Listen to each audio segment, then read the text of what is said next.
नमस्कार, सी 24 तास मध्ये आपलं स्वागत। एक नजर टाकूयात आजच्या ठळक घडामोडींवर। उधारीचे पैसे मागितले म्हणून राहुरीमधील अख्तर आतार आणि त्यांच्या मुलाला जबर मारहाण, गुन्हा दाखल। छत्रपती शिवाजी महाराजांचं स्मारक व्हावं यासाठी शेवगावमध्ये शिवप्रेमींचं उपोषण सुरू। सामाजिक न्याय विभागातर्फे लोकशाहीर अण्णाभाऊ साठे आणि पद्मश्री दादासाहेब गायकवाड पुरस्कारांची करण्यात आली घोषणा। आणि हिंगोलीमध्ये तोतया सीआयडीनं केली एका सेवानिवृत्त शिक्षकाची फसवणूक, सोन्याची अंगठी घेऊन चोरटे पसार।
बातमीपत्रात आपलं स्वागत। पाहूया सविस्तर वृत्त।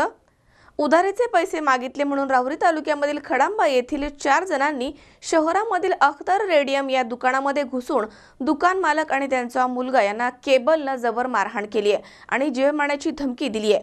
13 फेब्रुवारी रोजी सायंकाळी ही घटना घडली आहे। याबाबत राहुरी पोलीस स्टेशनमध्ये गुन्हा दाखल करण्यात आला आहे। उधारीचे पैसे मागितले म्हणून राहुरी तालुक्यामधील खडांबा येथील 4 जणांनी शहरामधील अख्तर रेडियम या दुकानामध्ये घुसून दुकान मालक आणि त्यांचा मुलगा यांना केबलनं मारहाण केली आहे आणि जीव मारण्याची धमकी दिली आहे। ही घटना 13 फेब्रुवारी रोजी सायंकाळी घडली आहे। या घटनेमुळे राहुरी पोलीस स्टेशनमध्ये गुन्हा दाखल करण्यात आला आहे। राहुरी शहरामधील भागीरथीबाई शाळेच्या रोडला अख्तर इसाक आतार यांचे अख्तर रेडियमचं दुकान आहे। तालुक्यामधील खडांबे येथील सुरेश काचोळे यांच्याकडे अख्तर आतार यांचे 4 वर्षापूर्वीचे नंबर प्लेट बनवल्याचे 1000 रुपये बाकी होते। अख्तर आतार यांनी सुरेश काचोळे यांच्याकडे सदर 1000 रुपयांची मागणी केली। याचा राग आल्यामुळे सुरेश काचोळे यांनी 13 फेब्रुवारी रोजी सायंकाळी 4 वाजेच्या दरम्यान सफारी गाडीमधून येऊन राहुरी येथील अख्तर आतार यांच्या दुकानामध्ये ते दाखल झाले। यावेळी त्यांच्याबरोबर अनोळखी 3 इसम होते।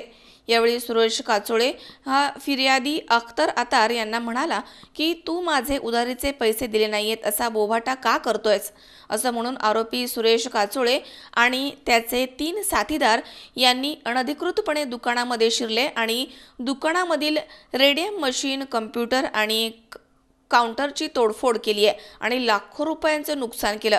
यावेळी अख्तर आतार आणि त्यांचा मुलगा कैफ हे त्यांना म्हणाले की दुकानामध्ये असं नुकसान करू नका। यावेळी सुरेश काचोळे आणि त्याच्या 3 साथीदारांनी अख्तर आतार आणि त्यांचा मुलगा कैफ यांना कम्प्युटरच्या केबलनं मारहाण केली आहे आणि जीवे मारण्याची धमकी देखील दिली आहे।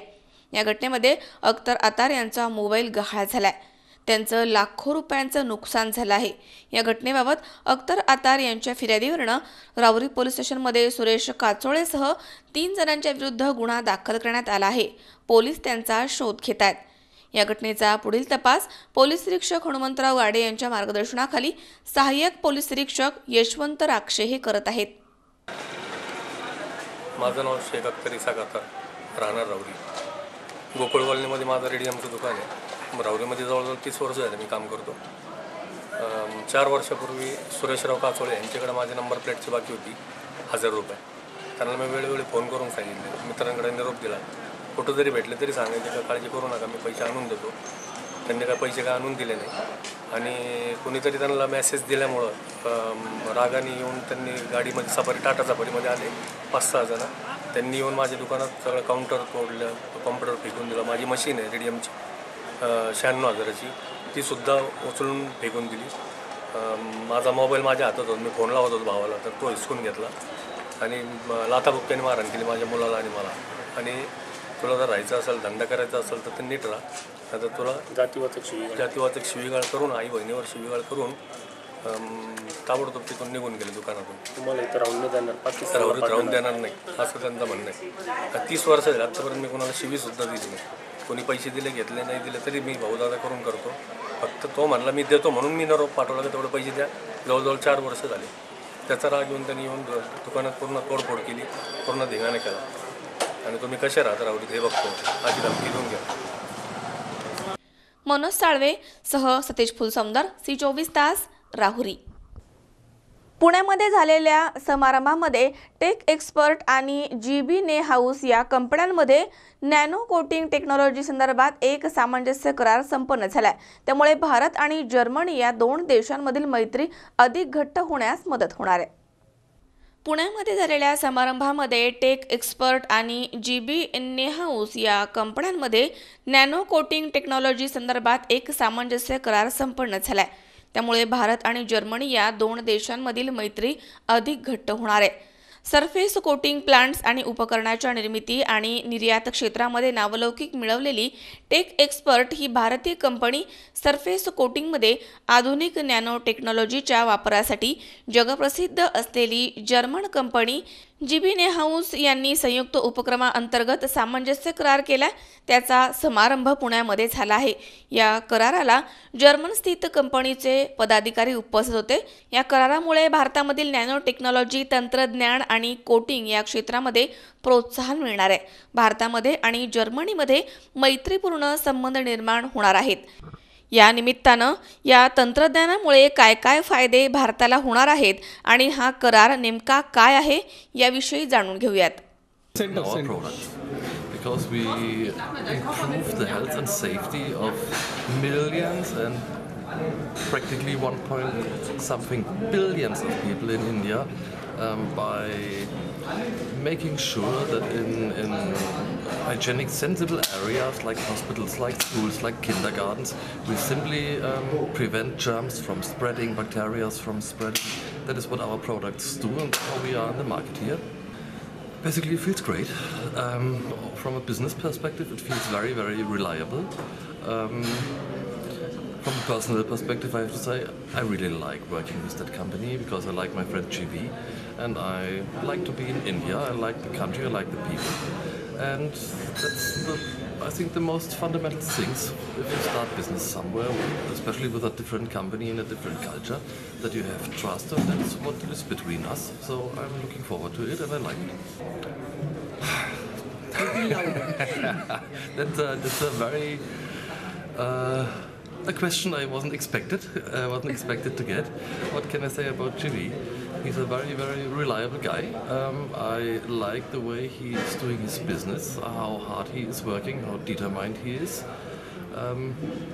That he's a very good friend, that he's a very, let's say, caring man for his family and all the people he is somewhere in connection with. And of course he's also very funny, so we always have a great time. And it's always a really good time because, you know, if you're working in sales and traveling from company to company, then you have days with 16, 18, 20 hours on the road and at companies, and then you need somebody where you also enjoy the company, and that's what I'm doing with him. I really like to spend time with him and doing business things and also talking private things. That's fine. I like him. हे joint venture जे आहे, हे जे MOU आज आम्ही जे sine केलं आहे, हा बेसिकली नॅनो कोटिंग टेक्नॉलॉजीमध्ये आपण काम करणार आहे. ही खूप नवीन टेक्नॉलॉजी आहे, व्हेरी इनोव्हेटिव्ह आहे आणि खूप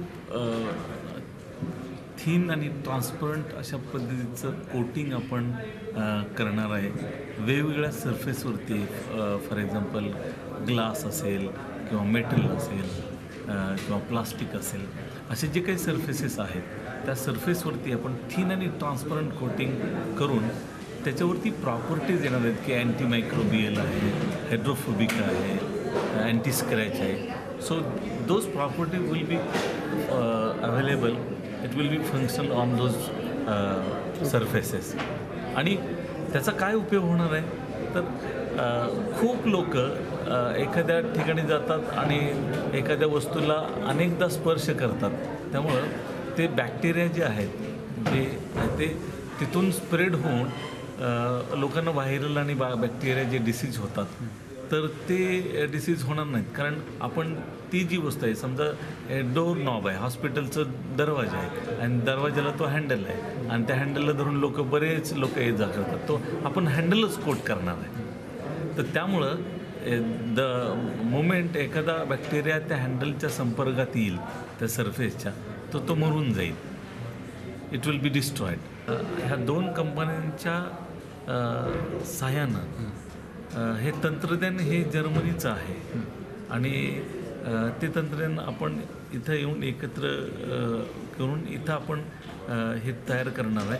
आणि ह्या संदर्भामध्ये ह्या दोन्ही कंपन्या स्वतःचं भागभांडवल लावणार आहेत, इन्व्हेस्ट करणार आहेत आणि मशिनरी वगैरे लावून साधारण पुढच्या 3-4 महिन्यामध्ये हा प्रोजेक्ट सुरू होईल. इंडियामध्ये GB नॉय हाऊस कंपनीला वाटलं की India is a big market, so आम्ही प्रथम इंडियाला प्राधान्य दिला. We have lot of areas in this sector. म्हणजे साऊथ ईस्ट एशियासुद्धा पूर्ण मोठा is a big area where we can spread our wings. Amol उदमलेसह हर्षल कोठावदे, C24 तास, पुणे. या ठिकाणी वेळ झाली छोट्याशा विश्रांतीची. अवघ्या काही क्षणात परत येतोय. तुम्ही पाहत राहा C24 तास, जगावर्तमानात बिनधास्त.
विश्रांतीनंतर बातमीपत्रात पुन्हा एकदा आपलं स्वागत. छत्रपती शिवाजी महाराज स्मारकासाठी शेवगाव येथील शिवप्रेमींनी बुधवारपासून शिवाजी चौकामध्ये महाराजांच्या पुतळ्याजवळ आमरण उपोषण सुरू केले. महाराजांचा पुतळा उंचीवरती बसवावा आणि सुशोभीकरण करण्यात यावं यासाठी हे उपोषण सुरू करण्यात आले. छत्रपती शिवाजी महाराज स्मारकासाठी शेवगाव येथील शिवप्रेमींनी बुधवारपासून शिवाजी चौकामध्ये महाराजांच्या पुतळ्याजवळ आमरण उपोषण सुरू केले. शेवगाव शहरामधील बाजारपेठेमध्ये शिवाजी महाराजांचा 1970 मध्ये अर्ध पुतळा उभारण्यात आला. त्याला 50 वर्षांचा कालावधी होत आलाय, त्यामुळे हा पुतळा आणि येथील संरक्षण भिंत जीर्ण झाली आहे. सध्या हा पुतळा वाहतूक कोंडीमध्ये सापडलाय. पूर्वी या पुतळ्याची विटंबना देखील झाली आहे, त्यामुळे कायदा आणि सुव्यवस्थेचा प्रश्न निर्माण झालाय। हा पुतळा उंचीवरती असावा आणि सुशोभीकरण करण्यात यावं अशी शिवप्रेमींची इच्छा आहे। सदर पुतळ्याजवळ सरकारी जागा आहे। शिवाजी महाराजांचा पुतळा उंचीवरती बसवणं आणि सुशोभीकरणासाठी ही जागा नगर परिषदेकडे हस्तांतर करून शिवस्मारकाला ती देण्यात यावी, यासाठी गेल्या 3 वर्षांपासून शिवस्मारक समिती सरकारी दरबारी पाठपुरावा करते। हस्तांतरित यासाठी आवश्यक ती ना हरकत प्रमाणपत्र आणि अभिप्रायांसह सर्व कागदपत्रांची पूर्तता करून तहसील ते मुख्यमंत्रीपर्यंत चर्चा झाली आहे। असं असताना आठवड्यापूर्वीच राज्याचे महसूल मंत्री चंद्रकांत पाटील यांची समितीने भेट घेतली। यावेळी त्यांनी या मागणीसाठी सहमती दर्शवली आहे, परंतु अद्यापही त्यांचे आदेश पारित झाले नाहीयेत। त्यामुळे जागेच्या मागणीसाठी 13 फेब्रुवारीपासून शिवस्मारक समितीचे अध्यक्ष डॉक्टर नीरज लांडे, नवनाथ कवडे, हरीश शिंदे, बाळासाहेब देशपांडे, कृष्णा देहाडराय, नितीन मालानी, दत्ता फुंदे, अमोल घोलप, रवी सुरवसे, मच्छिंद्र बर्वे यांच्यासह अनेक शिवप्रेमींनी शिवाजी महाराज पुतळ्याजवळ आमरण उपोषण सुरू केलंय। छत्रपती शिवस्मारक समिती शेवगाव या स्मारक समितीच्या वतीने गेल्या 4 वर्षापासून अथकपणे हा लढा चालू आहे। या स्मारक समितीचे सर्व कार्यकर्ते सातत्याने ज्या ज्या गोष्टी लागतील, जे जे कागदपत्र लागतील, त्या सर्व कागदपत्रांची पूर्तता आम्ही सर्व कागदपत्रांची पूर्तता मंत्रालयापर्यंत केली आहे। शेवटी विभागीय आयुक्तांचा जो अहवाल होता तोही मंत्रालयात दाखल केल्यानंतर स्वतः माननीय महसूल मंत्री चंद्रकांत दादांनी 7 दिवसामध्ये तुम्हाला कोणत्याही परिस्थितीमध्ये जागा हस्तांतरणाचे आदेश तुमच्या हातात देते असे आश्वासन आम्हाला 30 जानेवारी रोजी दिलं होतं। परंतु शासकीय कर्मचारी आणि शासकीय दरबारातील या लोकांनी चंद्रकांत दादांचं आश्वासन या ठिकाणी खोटं ठरवलं आणि आज 13 फेब्रुवारी आली। आम्ही या अगोदरच सर्व विभागाला आम्ही आमरण उपोषणाला बसणार आहोत अशा पद्धतीचे निवेदन दिले होते। सर्व अधिकाऱ्यांना या गोष्टीविषयी आम्ही आधी सूचित केलं होतं, परंतु तरीही कोणत्याही प्रशासकीय अधिकाऱ्याने याची दखल न घेता 13 तारखेपर्यंत आमच्या हातामध्ये कुठल्याही प्रकारचा आदेश दिलेला नाही आहे। त्यामुळे आता आम्ही शिवस्मारक समिती शेवगाव यांच्या वतीने आम्ही असं ठरवलं आहे की आम्ही आमरण उपोषणाला बसलो आहोत। जोपर्यंत हा जागा हस्तांतरणाचा आदेश आमच्या हातात येत नाही तोपर्यंत आम्ही उपोषण सोडणार नाहीत आणि छत्रपतींचं स्मारक केल्याशिवाय आम्ही या ठिकाणी उठणार नाहीत। हा आमचा आदेश आहे, हा आमचा या ठिकाणी ठरवून निश्चय केला आहे। आम्ही या निश्चयाला आम्हाला छत्रपती शिवाजी महाराज आई जिजाऊ आमच्या पाठीचे आहेत एवढं बोलून मी थांबतो। संदीप देहाडराय, C24 तास, शेवगाव। चांडोली खुर्द गावाचे ग्रामदैवत असलेल्या श्री भैरवनाथ महाराज यात्रा उत्सव दरवर्षीप्रमाणे याही वर्षी मोठ्या उत्साहात सुरू झाला। यामध्ये अखंड हरिनाम सप्ताह यासह अनेक धार्मिक कार्यक्रमांची रेलचेल बघायला मिळाली आहे। पंचक्रोशीमधील भाविकांनी याचा लाभ घ्यावा असं आवाहन यात्रा कमिटीच्या वतीने करण्यात आले। आंबेगाव तालुक्यातील चांडोली खुर्द गावाचे ग्रामदैवत असलेल्या श्री भैरवनाथ महाराज यांचा यात्रा उत्सव दरवर्षीप्रमाणे याही वर्षी मोठ्या उत्साहात सुरू झालाय। यात्रेनिमित्त भव्य अखंड हरिनाम सप्ताह सुरू झाला। यात्रा उत्सवाच्या निमित्तानं 8 फेब्रुवारी ते 15 फेब्रुवारी या 8 दिवसीय कालखंडामध्ये भव्य अखंड हरिनाम सप्ताह आणि विविध कार्यक्रमांचं आयोजन करण्यात आलंय। या कार्यक्रमामध्ये दररोज काकडा भजन, गाथा भजन, प्रवचन, हरिपाठ, कीर्तन आणि महाप्रसाद, हरिजागर असे कार्यक्रम ठेवण्यात आले आहेत। या 8 दिवसीय कार्यक्रमाचा 5वा दिवस असून 5व्या दिवशी हरिभक्त पारायण पोपट महाराज राक्षे यांची कीर्तन रूपी सेवा लाभली आहे। यावेळी बीटी बांगर, बबन शिंदे, संजय इंदोरे, राजेश बांगर, बळवंत इंदोरे सर, सदानंद घुले, प्रकाश इंदोरे यासह टाळकरी, माळकरी, धार्मिक क्षेत्रामधील मान्यवर इथे उपस्थित होते। 15 फेब्रुवारी रोजी हरिभक्त पारायण मनोहर महाराज सिनारे यांचे काल्याचे कीर्तन आणि महाप्रसाद कार्यक्रम होणार आहे। तसेच श्री ढवळे बाबा कलानाट्य मंडळ यांचा बहारदार लावण्यांचा कार्यक्रम इथे पार पडणार आहे। पंचक्रोशीमधील ग्रामस्थांनी मोठ्या संख्येनं इथे उपस्थित राहावं असं आवाहन यात्रा कमिटीच्या वतीने करण्यात आलंय। अखंड हरिनाम सप्ताहाचे 36वे वर्ष या ठिकाणी दरवर्षाप्रमाणे कीर्तनाचा कार्यक्रम संपल्यानंतर महाप्रसादाचा कार्यक्रम चालू असतो। या ठिकाणी बुजुर्ग आणि तरुण मंडळी वाढपाचं काम करतात. सालाबादप्रमाणे अखंड हरिनामाला लोकांचा उत्साह भरपूर प्रमाणात आहे आणि लोकवर्गणी आणि देणगी या स्वरूपात हा अन्नप्रसादाचा आणि अखंड हरिनाम सप्ताहाचा कीर्तनाचा कार्यक्रम चालतो.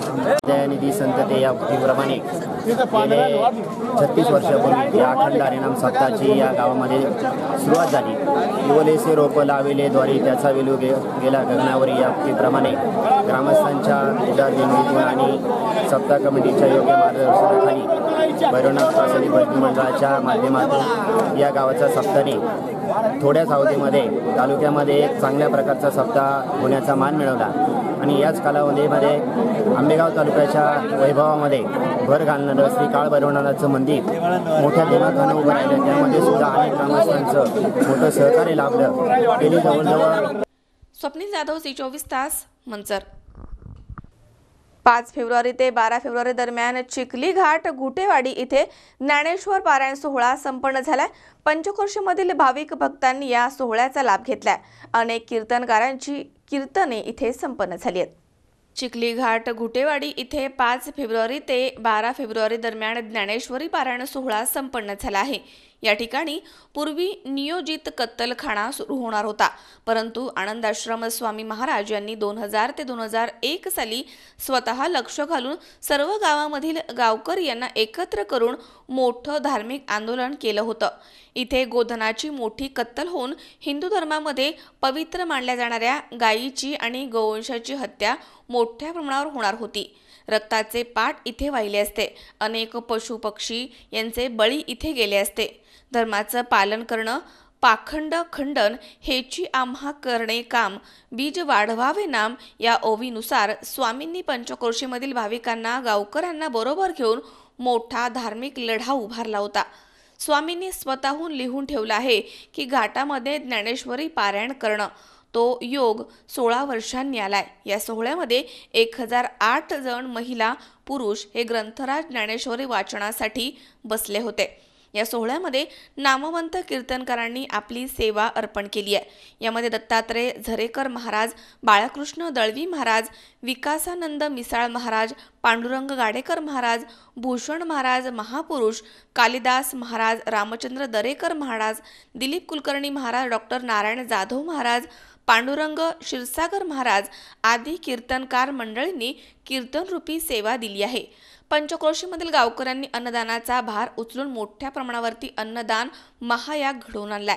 मंडप व्यवस्था कोरेगावकरांनी पार पाडली आहे. पिण्याच्या पाण्याची व्यवस्था उखलगाव ज्ञानेश्वरी ग्रंथ सौजन्य, कुरुमकर ट्रान्सपोर्ट चिखली, आरोग्य सेवा प्राथमिक आरोग्य केंद्र कोळगाव, सुरक्षा PI राजेंद्र पडवळ, बेलवंडी पोलीस स्टेशन, निमंत्रण पत्रिका सुभाष वाळके, उखलगाव, काल्याचे महाप्रसाद अशोक झेंडे, संदीप झरेकर, किशोर गाडेकर चिखली यांनी दिली आहे. जाहिरात आणि प्रसिद्धी दत्ताजी जगताप, सुहास कुलकर्णी यांनी वेगवेगळ्या प्रकारे अनमोल सहकार्य केलं आहे.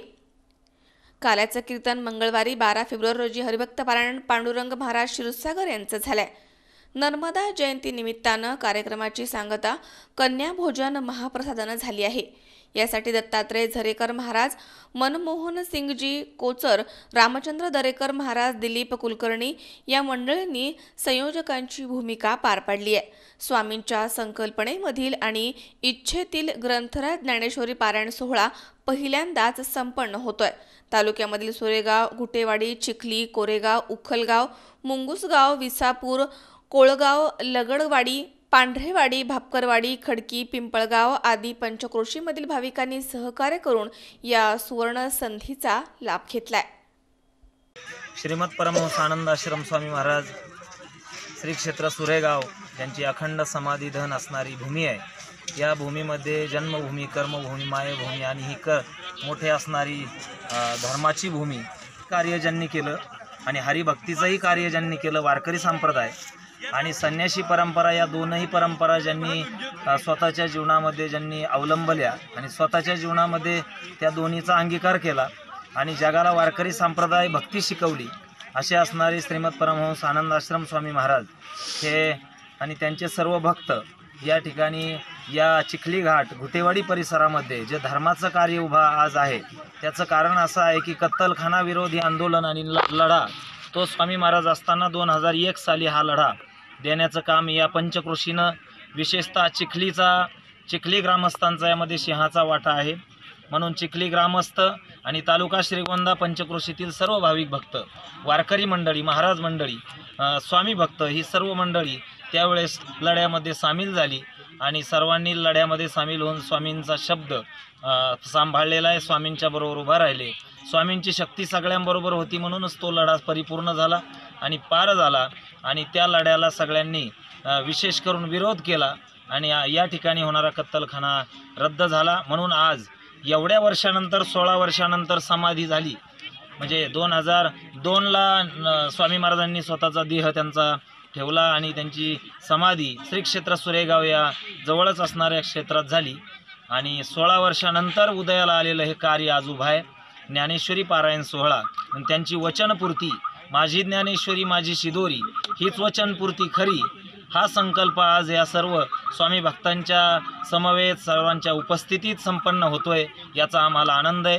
तालुक्यातील जिल्ह्यातील सर्वच भाविक भक्तांनी, महाराज मंडळींनी, वारकरी मंडळींनी, स्वामी भक्तांनी अवश्य उभा राहून या धर्मकार्याला मदत करावी. त्यांचे सद्गुरू असल्यामुळे स्वामीकडे आम्ही नेहमीच जात असो आणि त्या माध्यमातून स्वामींनी ज्या आम्हाला कळण्याच्या अगोदर स्वामींनी या ठिकाणी कत्तलखाना होणार हे कळलं आणि म्हणून त्यांनी गावोगाव पत्र पाठवले. पत्र पाठवणे आम्ही प्रत्यक्ष भेटलं. ते म्हणजे तुम्ही तो कत्तलखाना होऊ देऊ नका, कमी स्वतः येऊ. म्हणजे नाही स्वामी आम्ही करणार. आणि अशा पद्धतीने स्वामीच्या सांगण्यावरून या ठिकाणी जो आपला पशु संवर्धन खात्याचे साहेब होते आणि ते या ठिकाणी चौकशीला आले. बा इथं विरोध कसा कोणाचा नाही. त्यावेळेला आम्हाला माहीत झालं आणि तिथून पुढं आम्ही त्या कार्याला लागलो आणि एक पहिल्या दिवशी आम्ही अटक होईपर्यंत हा कत्तलखाना आंदोलन मागं घ्यायचं नाही आणि त्याला सर्वांमध्ये आमच्या स्वामीची कृपा. आम्ही अनेक आंदोलन या ठिकाणी रस्ता रोको केले, काही हाणामाऱ्या झाल्या, परंतु स्वामीच्या कृपेने आम्हाला कोणालाच काही झालं नाही. संपूर्ण जिल्हा असणारे तालुक्यातले पुढारी सर्व या कत्तलखान्याच्या मालकाकडून होते, परंतु केवळ आमचा धार्मिक आणि स्वामीची कृपा तो कत्तलखाना रद्द झाला. आम्हा सर्वांना जवळजवळ 35 लोकांना अटक केलं, पण ते सुद्धा स्वामीच्या कृपेने त्या कत्तलखान्या मालकाने माघार घेऊन आम्हाला मुक्त केलं. ही सर्व कृपा स्वामींचा लोकांनी शब्द प्रमाण मानला आणि हे प्रमाण मानून लोकांनी लढा उभारला. पण काही केल्या हा कत्तलखाना रहित होण्याच्या मार्गावरती नव्हता. म्हणून आदरणीय झरेकर महाराज आणि काही चिखलीकर स्वामी भक्त मंडळी हे स्वामींकडे गेले आळंदीला आणि त्यांनी भाविकांना वाटण्यासाठी 40-45 ज्ञानेश्वरी खरेदी केल्या आणि ते स्वामीकडे घेऊन गेले आणि अशीच चर्चा चालू असताना स्वामींना त्यांनी साकडं घातलं. स्वामी महाराज हा कत्तलखाना रहित होण्यासाठी काय करावं लागेल. तेव्हा स्वामींनी एक ज्ञानेश्वरी घेतली आणि त्या ज्ञानेश्वरीवर स्वतःच्या हस्तलिखित अक्षरामध्ये की त्या भूमीवरती त्या जागेवरती आपण माऊली ज्ञानेश्वरांचं पारायण करा म्हणजे आपोआप हा कत्तलखाना रहित होईल. आणि आज मितीला हा योग आलेला असून आदरणीय झरेकर महाराज यांच्या आधिपत्याखाली, यांच्या नियोजनाखाली या स्वामींच्या केलेल्या उपकारातून उतराई होण्यासाठी आज या ठिकाणी पारायणाचं आयोजन केलेलं आहे. हा पारायण सोहळा अति भव्य दिव्य असून स्वामी भक्त मोठ्या संख्येने यामध्ये सहभाग घेत आहेत. त्याचप्रमाणे काही अन्नदाते आहेत आणि सर्वांच्या या आर्थिक देणगीतून, अन्नरूपी देणगीतून, धान्यरूपी देणगीतून हा सोहळा अतिशय व्यवस्थितपणे चालू आहे. आणि या सोहळ्याच्या निमित्तानं हा एक संदेश महाराष्ट्र शासनापर्यंत पोहोचावा आणि या तीर्थक्षेत्राला क वर्ग दर्जा मिळाला आहे, परंतु आजपर्यंत या तीर्थक्षेत्राचा विकास झालेला नाही आणि म्हणून या तीर्थक्षेत्राचा विकास होण्यासाठी माझी शासनाला विनंती आहे की आपण जाणीवपूर्वक या संस्थांकडे लक्ष द्यावे.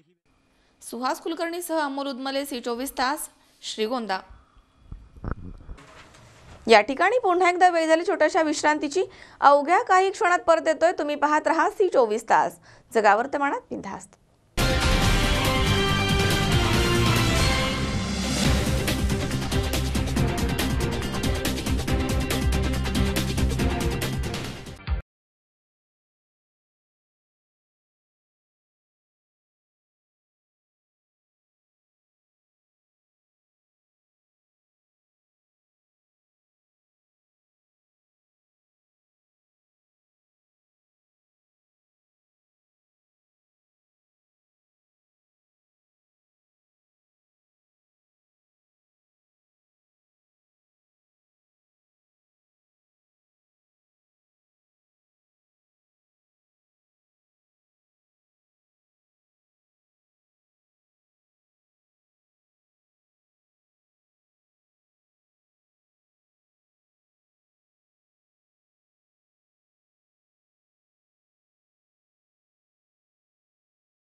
विश्रांतीनंतर बातमीपत्रात पुन्हा एकदा आपलं स्वागत. सामाजिक न्याय विभागामार्फत यावर्षी लोकशाहीर अण्णाभाऊ साठे आणि पद्मश्री दादासाहेब गायकवाड पुरस्कारांची घोषणा सामाजिक न्याय राज्यमंत्री दिलीप कांबळे यांनी केली आहे. येत्या 15 तारखेला त्यांचं वितरण पुण्यामध्ये करण्यात येणार आहे. सामाजिक न्याय विभागामार्फत यावर्षी लोकशाहीर अण्णाभाऊ साठे आणि पद्मश्री दादासाहेब गायकवाड पुरस्कारांची घोषणा सामाजिक न्याय राज्यमंत्री दिलीप कांबळे यांनी केली आहे. येत्या 15 तारखेला त्यांचे वितरण पुण्यामध्ये करण्यात येणार आहे. महाराष्ट्र शासनाच्या सामाजिक न्याय आणि विशेष सहाय्यक विभागाच्या वतीनं देण्यात येणाऱ्या साहित्यरत्न लोकशाहीर अण्णाभाऊ साठे आणि पद्मश्री दादासाहेब गायकवाड पुरस्कार जाहीर करण्यात आले आहेत. 15 फेब्रुवारी रोजी सायंकाळी 5 वाजता डॉक्टर बाबासाहेब आंबेडकर वाणिज्य आणि महर्षी विठ्ठल रामजी शिंदे कला महाविद्यालय, नानापेठ, अहिल्या आश्रम, पुणे इथे ते दिले जाणार आहे. या कार्यक्रमाला महाराष्ट्र राज्याच्या ग्रामीण विकास आणि महिला बालकल्याण मंत्री पंकजा मुंडे तसेच सामाजिक न्याय विशेष सहाय्य मंत्री राजकुमार बडोले, पुण्याचे पालकमंत्री गिरीश बापट, सामाजिक न्याय राज्यमंत्री दिलीप कांबळे आणि जलसंपदा राज्यमंत्री विजय शिवतारे यांची प्रमुख उपस्थिती असणार आहे. दरम्यान याबाबत अधिक माहिती दिली आहे सामाजिक न्याय राज्यमंत्री दिलीप कांबळे यांनी. साहित्यरत्न लोकशाहीर अण्णाभाऊ साठे व पद्मश्री दादासाहेब गायकवाड यांच्या नावाने दिले जाणाऱ्या पुरस्काराचं वितरण हे ग्रामविकास मंत्री सन्माननीय पंकजाताई मुंडे यांच्या शुभ हस्ते करण्याचं आम्ही नियोजन केलेलं आहे. लोकशाहीर अण्णाभाऊ साठे यांच्या नावाने दिले जाणारे पुरस्कारामध्ये 2017-18 व 18-19 अशा 2 वर्षाचे मिळून 50 व्यक्तींना पुरस्कार दिले जाणार आहेत आणि 12 संस्थांना देखील हे पुरस्कार दिले जाणार आहेत. दादासाहेब गायकवाडांच्या नावाने दिला जाणारा पुरस्कार राज्यस्तरीय 1 व्यक्ती आणि एका संस्थेला दिला जाणार आहे. अण्णाभाऊ साठे यांच्या पुरस्काराचं जे स्वरूप आहे 25,000 रुपयाचं एक निधी, शॉल, श्रीफळ आणि सन्मान चिन्ह अशा प्रकारचं या पुरस्काराचं स्वरूप आहे. जे पुरस्कारार्थी आहेत यांना पूर्ण हयातभर पती पत्नींना महाराष्ट्र राज्याची जी ST महामंडळाच्या ज्या बसेस आहेत त्या सर्व प्रकारच्या बसेसमधून मोफत प्रवासाची सुविधा या पुरस्काराच्या अंतर्गतच आमच्याकडून दिली जाते. पत्नी किंवा पती नसेल तर एक सहकार्यासह प्रवास आपल्याला करता येतो. त्याचबरोबर एक आय कार्ड देखील यांना दिलं जातं.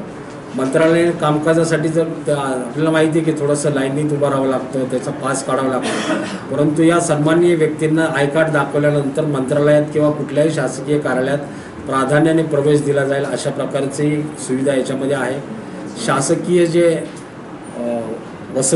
शासकीय जे रेस्ट हाऊस आहेत त्या रेस्ट हाऊसमध्ये देखील आमदार खासदारांना जसं सुविधा दिली जाते राहण्याची, मुक्कामाची, तशा प्रकारची देखील सुविधा या सर्व सन्माननीय व्यक्तींना राज्यात कुठेही गेल्यानंतर त्यांना राहण्याची सोय मोफत या ठिकाणी करून दिली जाते.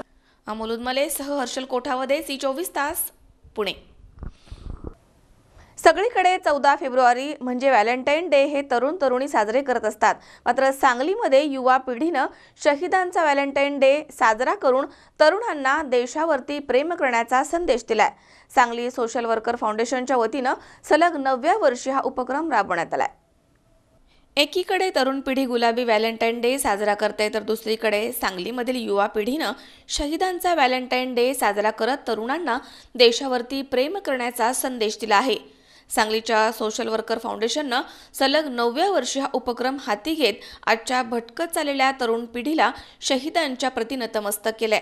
14 फेब्रुवारी हा दिवस सर्वत्र व्हॅलेंटाईन डे म्हणून साजरा करण्यात येतो. या दिवशी फक्त तरुण आणि तरुणीच एकमेकांना फुलं देऊन आपलं प्रेम व्यक्त करत असतात, अशीच या दिवसाची ओळख आहे. मात्र या दिवसाचा गैरफायदा घेऊन काही ठिकाणी गैरप्रकार, मारामाऱ्या, तरुणींवरती हल्ले असे प्रकार घडत असतात. त्यामुळे हा दिवस चुकीच्या पद्धतीनं तरुणांकडनं साजरा होऊ नये यासाठी ज्यांनी देशासाठी बलिदान दिले अशा शहीदांच्या आठवणी जागृत करण्यासाठी आजचा दिवस साजरा करण्यात येतोय. सांगलीमध्ये सोशल वर्कर फाउंडेशनचे अध्यक्ष दीपक चव्हाण यांनी तरुण तरुणींना एकत्र घेऊन कॉलेज कॉर्नर इथे शहीदांचा व्हॅलेंटाईन डे साजरा केलाय. तरुण पिढीनं शहीदांच्या प्रती नतमस्तक व्हावं यासाठी हा अनोखा व्हॅलेंटाईन डे साजरा करण्याचा उपक्रम इथे राबवण्यात आलाय. या उपक्रमासाठी सांगलीकरांनी उत्स्फूर्त असा प्रतिसाद दिला आहे. सांगली सोशल वर्कर फाउंडेशनच्या वतीनं गेल्या सलग 9व्या वर्षी आज व्हॅलेंटाईन डे साजरा होतो आहे. खरं तर आजच्या पिढीनं ह्या फाउंडेशनचा आदर्श घेतला पाहिजे, कारण वेगवेगळ्या पद्धतीनं युवक वेगळा अर्थ घेऊन व्हॅलेंटाईन डे साजरा करतात. खरं तर प्रेम करायचं असेल तर आपल्या देशावर करा, आपल्या ज्या देशासाठी शहीद झाले त्यांच्यावर प्रेम करा, आपल्या आईवडिलांवर प्रेम करा, असा हा संदेश देणारा हा खरोखर चांगला उपक्रम सलग 9 वर्ष या ठिकाणी पार पडतो आहे. अनेक वेगळा संदेश हे फाउंडेशन ह्या जगाला देते, याचा आनंद मला होतो आहे. आणि या ठिकाणी उपस्थित लावताना मला खरोखर या ठिकाणी या फाउंडेशनचं कौतुक करावं असं वाटतं. दीपक चव्हाणजींनी आणि वैभवजींनी गेले कित्येक वर्ष वेगवेगळ्या पद्धतीनं अनेक चांगल्या प्रकारचं फाउंडेशनच्या वतीनं काम केलेलं आहे. त्यांना मनापासून मी शुभेच्छा देतो. धन्यवाद. सांगली सोशल वर्कर दीपक चव्हाण यांच्या फाउंडेशनच्या वतीनं गेल्या 9 वर्षाहून अधिक या ठिकाणी व्हॅलेंटाईन डे दिवशी आपल्या देशासाठी शहीद झालेले भगतसिंग, राजगुरू व सुखदेव यांच्यासाठी एक खूप चांगलं आपल्या तरुणाईला हे उपक्रम आवडलं असं केलेलं आहे. भले अनेक वर्षापासून आपण या ठिकाणी बघतोय की आपण सुंदररित्या आज जगतोय, परंतु ज्यावेळी इंग्रजांनी आपल्यावर अन्यायकारक भूमिका घेत ज्या क्रांतिकाऱ्यांनी त्यांच्या विरुद्ध लढा दिला त्यांना आठवण करण्याऐवजी पश्चिमी संस्कृतीकडं वळणारी ही तरुणाई यांना एक चांगलं मार्गदर्शन करणारं हे उपक्रम आहे. सांगली सोशल वर्कर फाउंडेशन ही संस्था आम्ही सामाजिक कार्यकर्त्यांनी मिळून एकत्र आम्ही सुरू केलेली आहे. 9 वर्षापूर्वी याची स्थापना झालेली आहे आणि तरुण पिढीचा विकास, तरुणांना चांगल्या मार्गावर नेण्याचा आमचा हा दृष्टिकोन आहे. आणि या दृष्टिकोनातून आम्ही 9 वर्षापूर्वीच तत्कालीन SP कृष्णप्रकाश साहेब यांच्या उपस्थितीमध्ये शहीदांचा व्हॅलेंटाईन डे ही अनोखी संकल्पना सांगलीमध्ये अंमलात आली. आणि त्या दिवसापासून आज 9व्या वर्षी सलग मी असेल, माझे मित्र वैभव चौगुले असतील, सुधाकर पाटील असतील, धनाजी कोळपे असतील, या सर्वच मंडळींनी मिळून आम्ही हे सातत्य टिकवत 9 वर्षापर्यंत आम्ही हे शहीदांचा व्हॅलेंटाईन्स डे सुरू ठेवलेला आहे. आजसुद्धा प्राध्यापक NT बिरनाळे सर, उत्तम कांबळे, अशोक शेठ ही सर्व मोठी मंडळी आज या कार्यक्रमाला उपस्थित झाली होती. आमचा हा कार्यक्रम करण्यामागचा उद्देश एवढाच आहे की 14 फेब्रुवारी व्हॅलेंटाईन डे हा काय एका दिवसाचा प्रेमाचा दिवस नसतो. हा दिवस चांगल्या पद्धतीने सुद्धा साजरा करता येतो. मात्र या दिवसाच्या नावाखाली ज्या काही अपप्रवृत्त्या घुसल्या जात आहेत, जे काही गैरप्रकार केले जात आहेत, मुलींच्यावर जे हल्ले केले जातात, अत्याचार केले जातात, याच्यापासून तरुण पिढीला वळवून या आपल्या देशासाठी ज्यांनी बलिदान दिलं, ज्यांनी हुतात्मा पत्करलं, अशांचं स्मरण करण्यासाठी त्यांचे विचार या तरुण पिढीला या दिवशी पोचावेत, हा उद्देश डोळ्यासमोर ठेवून आम्ही हे काम हाती घेतलेलं आहे. आज याच दिवशी शहीद भगतसिंग, राजगुरू आणि सुखदेव यांना फाशीची शिक्षा सुनावण्यात आली होती आणि 23 मार्चला त्यांना शिक्षा देण्यात आली होती आणि त्यांचं हे स्मरणसुद्धा आजच्या दिवशी आम्ही करतोय. त्याच पद्धतीनं या आपल्या 26/11च्या हल्ल्यामध्ये जे काही आमचे वीर पोलीस अधिकारी शहीद झाले त्यांनाही श्रद्धांजली आम्ही अर्पण करण्यासाठी हा कार्यक्रम घेतला होता.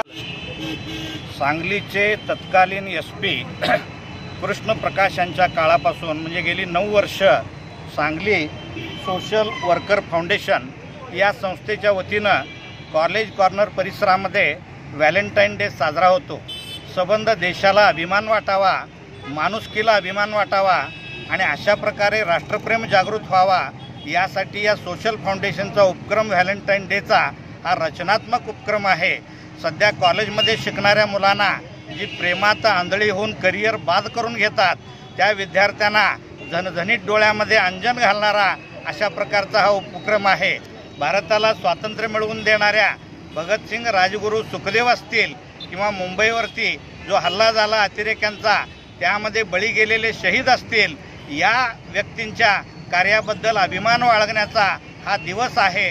अशा प्रकारचा संदेश या मंडळींनी दीपक चव्हाण असतील, उत्तम कांबळे असतील, वैभव चौगुले असतील, धनाजी कोळपे असतील, ही सगळी मंडळी कॉलेजसारख्या एका मोठ्या जवळजवळ लठ्ठे एज्युकेशन सोसायटीची 7,000 मुलं या ठिकाणी शिकतात, त्या सगळ्या मुलांना जागृती करणारा अशा प्रकारचा हा उपक्रम या कॉलेज कॉर्नरला घेऊन त्यांना सॅल्यूट केलेला आहे. हा खरा व्हॅलेंटाईन डे आहे.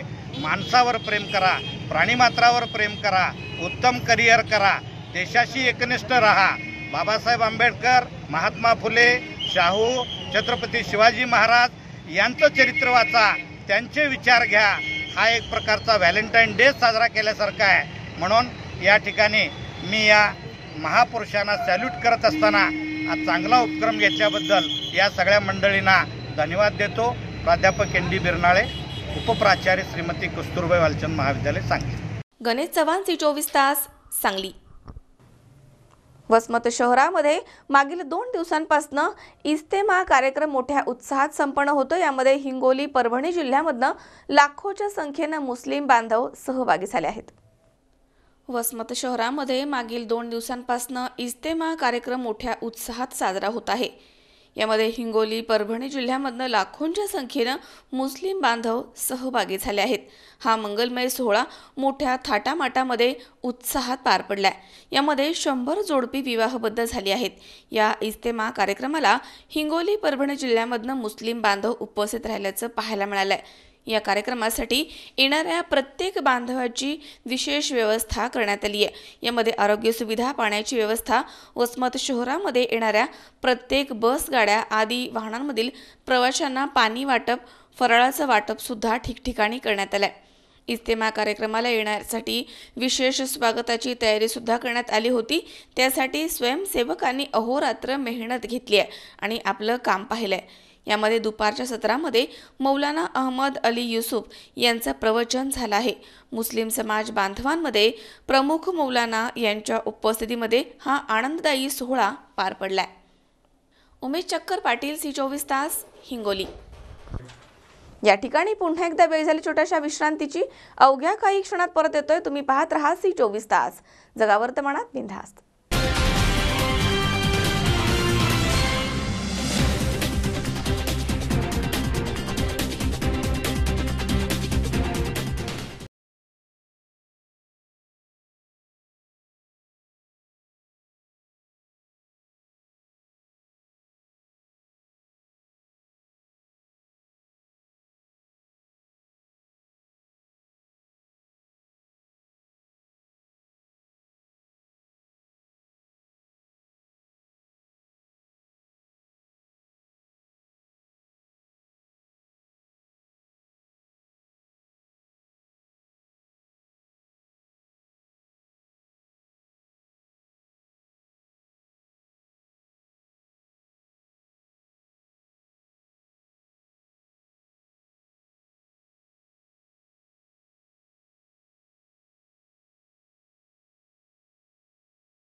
विश्रांतीनंतर बातमीपत्रात पुन्हा एकदा आपलं स्वागत.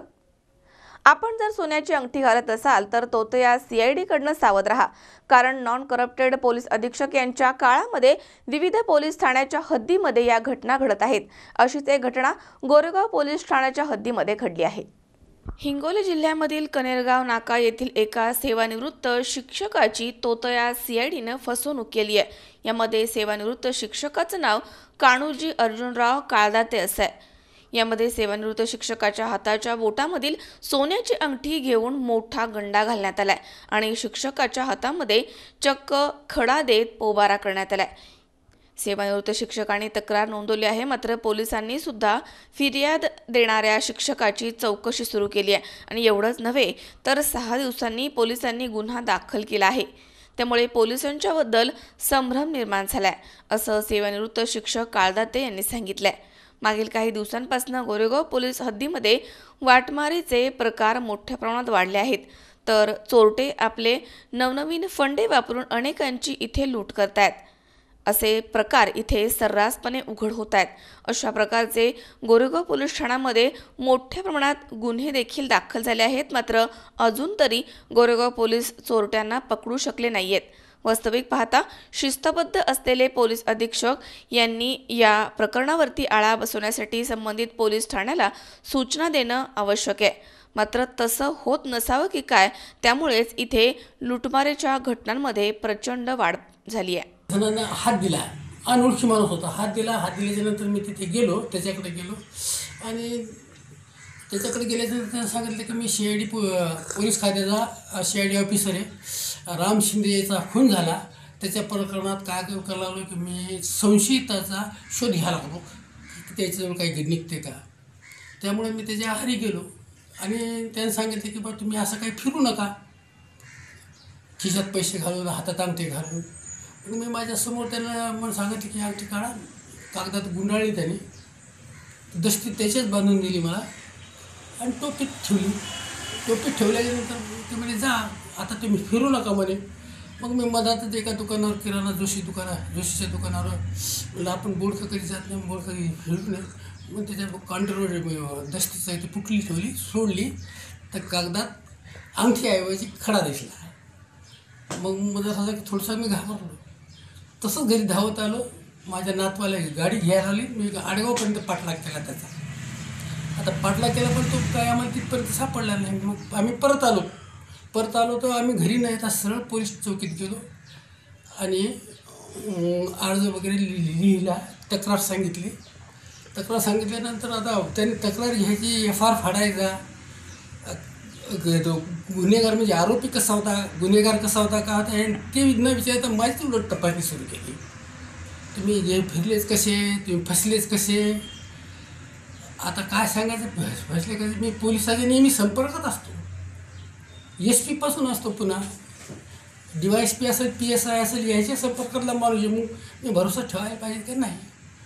मग याला गुन्हा दाखल करायला पाहिजे होता पण केला नाही. त्यावेळेस आम्हाला FR काही फाडून दिला नाही. तर तो FR आता आज देतो म्हणले, फक्त म्हणजे 12 तारीख त्याच्यानं त्याने 6 दिवस उलटवले. आता देतो मग देतो, आता देतो मग देतो करू 5-6 दिवस. उमेश चक्कर पाटील, C24 तास, हिंगोली. कल्पराज क्रिएशन निर्मित VIP गाढव या तुफान कॉमेडी मराठी चित्रपटाच्या चित्रीकरणाचा शुभारंभ नुकताच टाकळी ढोकेश्वर इथे पार पडला. भाऊ कदम, सागर कारंडे, भारत गणेशपुरे आदी हास्य सम्राटांच्या तुफान विनोदांनी भरलेल्या या चित्रपटाची सर्वांनाच आता उत्सुकता लागली आहे. कल्पराज क्रिएशन निर्मित VIP गाढव या तुफान कॉमेडी मराठी चित्रपटाचा टाकळी ढोकेश्वर इथे चित्रीकरणाचा शुभारंभ नुकताच पार पडलाय. सुप्रसिद्ध विनोदी अभिनेते विजयजी पाटकर यांच्या हस्ते चित्रपटाचा शुभारंभ करण्यात आला. यावेळी डॉक्टर भाऊसाहेब खिलारी, शिवाजी झावरे, दिग्दर्शक संजय पाटील, निर्माते यांच्यासह ग्रामस्थ टाकळी ढोकेश्वर इथे मोठ्या संख्येनं हजर होते. या चित्रपटामध्ये सुप्रसिद्ध विनोदी अभिनेते विजय पाटकर यांच्यासह चला हवा येऊ द्या फेम, भाऊ कदम, भारत गणेशपुरे, सागर कारंडे आदी कलाकारांच्या महत्त्वाच्या भूमिका दिसणार आहेत. या चित्रपटाचं दिग्दर्शन संजय पाटील हे करत आहेत. तसेच या चित्रपटाची कथा डॉक्टर रणजित सत्रे यांनी लिहिली आहे. या सिनेमाचं शूटिंग पाहण्यासाठी परिसरामधनं मोठी गर्दी होतीये. पारणे तालुक्यामधील टाकळी ढोकेश्वर आणि गोरेगाव या मुख्य गावांसह परिसरामध्ये जवळपास 15 दिवस या सिनेमाचं चित्रीकरण होणार आहे. या पार्श्वभूमीवर टाकळी ढोकेश्वर इथे सिने अभिनेते विजयजी पाटकर यांनी VIP गाढव या चित्रपटाबद्दल अधिक माहिती दिली आहे. दिग्दर्शक सांगितलं, मी माझ्या भूमिकेबद्दल म्हणायचं झालं तर डॉक्टर बिलबिले नावाचे मी पशुवैद्यकीय अधिकाऱ्याचे कॅरेक्टर करतो आणि माझी मुख्य भूमिका वन ऑफ द मी आहे. म्हणजे भाऊ आहे, भाऊ कदम, भारत गणेशपुरे आणि मी.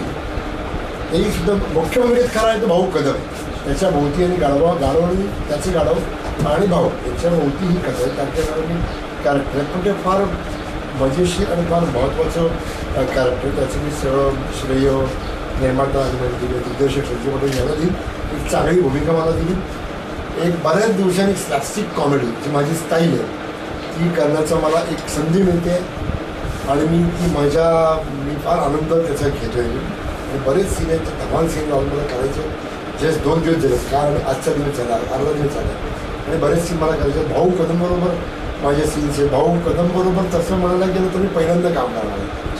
ॲज अ ॲक्टर आम्ही दोघे नाही पहिल्यांदा डिरेक्टर म्हणून आणि तो ॲक्टर म्हणून सुद्धा आम्ही काम केलं नाही. आम्ही एकत्र पहिल्यांदा काम करणार आहोत. भाऊ तसं चला हवा येऊ द्यामध्ये आम्ही एकत्र केलेलं आहे पण सिनेमात आम्ही पहिल्यांदा करतो. तर या कथा वगैरे पण सगळं संजय सांगितलं. एक मजेशीर कथेमध्ये एक मजेशीर कॅरेक्टर आणि त्याचा इतका धमाल यांनी कोरिओग्राफ करून दिले मला. बरं मला फारसा विरोध करायची गरज पडत नाही अशासाठी की ते छान लिहिलं आहे. कथा सिनेमा हा चांगला लिहिला आहे, त्याचा स्क्रीनप्ले चांगला आहे, कॅरेक्टरचे डायलॉग चांगले आहेत. त्यामुळे मला फार काय करायची गरज नाही, पण माझ्या स्टाईलने मी करते. जी माझी स्टाईल आहे. एक वाक्य म्हटल्यानंतर त्याला एक माझी अंगी मुकाबले किंवा माझी स्लॅपस्टिक कॉमेडी आहे त्याला एक थोडं त्याचं वळे आणून मी ही भूमिका आणते, कारण लोकांना ते आवडते. आज जवळजवळ 32-35 वर्ष मी काम करतो. लोकांनी ह्याच गोष्टीमध्ये प्रेम केलं. त्यामुळे VIP काळ या सिनेमात या डॉक्टरची भूमिका खूप मजा आणि एन्जॉय करतो.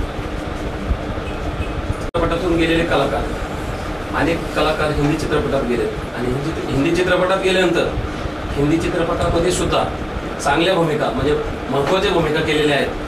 मराठी माणसानं हिंदी चित्रपटात जाऊन अनेक भूमिका चांगल्या उठवल्या, त्यामध्ये आपलं नाव आहे. आणि विशेष म्हणजे हिंदी आता मोहन जोशी असतील किंवा दीपक शेट्टी असतील हे मराठी कलावंत आहेत. मराठी कलावंतच पुढे जाऊन हिंदी चित्रपट सुद्धा मोठ्या करण्याचं काम, चित्रपटसृष्टी सुद्धा मोठं करण्याचं काम करतायत. कशामुळे करतात? कशामुळे करतात कारण परवाच एका वाहिनीवर रोहित शेट्टीने सांगितलं की मला मराठी नटांना घेऊन काम करायला आवडतं. यासाठी की त्याच्याकडे साधेपणा आहे, त्यांच्याकडे कॉन्फिडन्स आणि अभिनय 100% आहे, पण ते दाखवत 10% पडतं. आणि आमचे काही हिंदीचे कलाकार आहेत त्यांना 10% येतो, पण दाखवत 100%. म्हणून ते साधेपणा आवडतं. आणि हा साधेपणा प्रत्येक आमच्या मराठी नृत्य साधेपणा आणि गावावरचं प्रेम आणि कॉन्फिडन्स यामुळेच मराठी नट सगळे माझे सगळे इतर आहेत. महेश मांजरेकर आहेत आणि बरीच हिंदी श्रेष्ठ नितेश देशमुख आहेत ते मराठी हिंदी चित्रपट जाऊन फार गाजवत यासाठी की आमचे कॉन्फिडन्स आम्ही मातीतले कलाकार. त्यामुळे त्या भूमिकेबद्दल फार अभ्यास करतो. मेकअपमध्ये आम्ही आमचा अभ्यास करतो आणि मग आम्ही प्रेझेंट करतो. कारण आम्ही कन्फ्यूज दिसतो. हिंदी नटांचे खूपशे लोकांचे प्रश्न फार असतात आणि आम्ही इतकी वर्ष नाटकातून काम करत असल्यामुळे बरीच वर्ष आम्ही टपकलो नाही. आम्ही आज मराठी इंडस्ट्री सिनेमात किंवा हिंदी इंडस्ट्री आम्ही टपकलो नाही. आता 79 85पर्यंत गेली 6-7 वर्ष मी रंगभूमीवर काम करतो. त्याच्यानंतर मी 85 साली पहिला सिनेमा केला. 87 साली मी हिंदी केला. त्याच्यावर 6 वर्ष कमी पिरियड नाही. एक्सपेरिमेंटल थिएटर केलेलं आहे, एकांकिका केलेल्या आहेत, व्यावसायिक नाटक केलेलं आहे, दूरदर्शन केलेलं आहे. तेव्हा मी सिरियल म्हणत नाही, दूरदर्शन नाटकासारखं असायचं. नाटकाच्यासारखी आम्हाला रिहर्सल करायला लागायची. पण हेच तालमीत जसे पैलवान तयार होतात तसे मी तयार झालो. आम्हाला काय करायचं ते कळतं. आणि जेव्हा जेव्हा हे असे कलाकार मेहनत करतील, काम करतील आणि पुढे जातील त्यांना प्रत्येकाने यश हे मिळणारच आहे. आणि आता प्रेक्षकांचं प्रेम आणि देवाचा आशीर्वाद हवाच. चित्रपट चांगले आहेत. आज हिंदी चित्रपटांपेक्षा मराठी चित्रपट चांगले आहेत. आमचा काशीनाथ घाणेकर म्हणा, भाई म्हणा, मुंबई पुणे मुंबई म्हणा. आज रेकॉर्ड आहे किती वर्षाचा. एक कसं असतं की एक मराठी चित्रपट चालला की 2 महिने चित्रपट चालायचा नाही. पण आज लागोपाठ 5 सिनेमे चालले हो.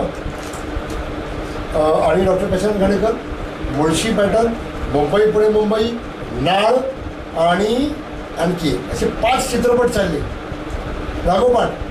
कारण मराठी लोकांकडे पैसे नाहीत असं नाही. आपले तिकिटी पण फार महाग नाही. जे काय असतील लोकांना कळायला लागेल की आज चांगले चित्रपट आहेत. चांगली गोष्ट कोणालाही आवडते. म्हणजे हिंदी असू दे, तामिळ असू दे, तेलुगू असू दे किंवा मराठी असू दे. आणि मराठी आज खूपच चमकत आहे. आणि मी म्हणते की अनुदान कमी नाही. 40 लाख रुपये अनुदान आहे, 30 लाख रुपये अनुदान आहे. आज 1 कोटीचा सिनेमा केला, 1.25 कोटीचा सिनेमा केला, त्यात तुम्हाला 40 लाख रुपये मिळाले तर जवळ 30-40% तुम्हाला सरकारकडनं मिळतं आहे. अनुदान वाढवलं. हा 40 लाख रुपये अनुदान आहे. झालं त्याला 2 वर्ष झाली. आणि त्यामुळे मराठी आज कलाकार सांगतात. आज हिंदीवाले घाबरतात. अरे बापरे मराठी चित्रपट येतोय जरा आपलं बघायला बाबा. ते तसे घाबरत नाही, पण थिएटर कमी होणार रे घाबरतात. ते विचारतात अरे बाबा मराठी कोणसा आणेवाला दे. शाहरुख खान, सलमान खान, रोहित शेट्टीसुद्धा विचारतो बाबा अमरशात मराठी फिल्म कोणची आहे. कारण त्यांचे आज 5-10 कोटी कमी होतात ना, त्याला पैसे पाहिजे. शेवटचा एक प्रश्न विचारतो. माझे पारनेरचे नगरचे खूप मित्र. त्यानंतर पारनेर तालुक्यात मी गावी आलो होतो. माझ्या कार्यक्रमासाठी आलो होतो. खूप सुंदर लोकेशन्स आहेत, खूप सुंदर. म्हणजे लोकांना सांगत नाही पुढचा मी जर सिनेमा केला तर पारनेरमध्ये मी करणार आहे. त्यासाठी मी तुम्हाला शब्द म्हणजे सब्जेक्ट आहे की इथे सूट होण्यासारखा सब्जेक्ट आहे. एक चांगलं हॉटेल पण झालेलं आहे, लोक चांगले. आणि एक मी सांगतो की लोक चांगली म्हणण्यापेक्षा खेडेगावातली लोक खरंच चांगले असतात. त्याचा एक वेळ असतो, एक शांतता असते, काय वाईट काय चांगलं हा विचार करताना बेसिक वेळ असतो. आमची मुंबईची लोक बाजूला कोण बसलं असं बघत नाही, बाजूला असं बघितलं कारण आमच्या फ्लॅटमध्ये बाजूला काय झालं आम्हाला कळत नाही. पण आज गावात तिकडे एक वर्षावर काय झालं प्रत्येकाला कळतं, अरे काय जायला पाहिजे. एक इच्छाशक्ती की एक साधेपणा इनोसन्स असा हा पारनेर गावात मला खूप आवडला. लोकेशन आहे, चांगली लोक आहेत. आता बघा ना इथेच लोकेशन चांगलं. मी त्या अख्ख्या इंडस्ट्रीला सांगेन, आवाहन करतो की तुम्हाला जर सब्जेक्ट आवडलं तर पारनेरमध्ये या. तुम्हाला अतिशय कॉपरेशन मिळेल आणि अतिशय चांगली लोकेशन मिळतील आणि पत्रिका सुद्धा खूप चांगली. विनोद गायकवाड, C24 तास, पारनेर. पुन्हा एकदा पाहूयात काही ठळक घडामोडी. उधारीचे पैसे मागितले म्हणून राहुरीमधील अख्तर आतार आणि त्यांच्या मुलाला जबर मारहाण, गुन्हा दाखल. छत्रपती शिवाजी महाराजांचं स्मारक व्हावं यासाठी शेवगावमध्ये शिवप्रेमींचं उपोषण सुरू. सामाजिक न्याय विभागातर्फे लोकशाहीर अण्णाभाऊ साठे आणि पद्मश्री दादासाहेब गायकवाड पुरस्कारांची करण्यात आली घोषणा. आणि हिंगोलीमध्ये तोतया CIDनं केली एका सेवानिवृत्त शिक्षकाची फसवणूक, सोन्याची अंगठी घेऊन चोरटे पसार.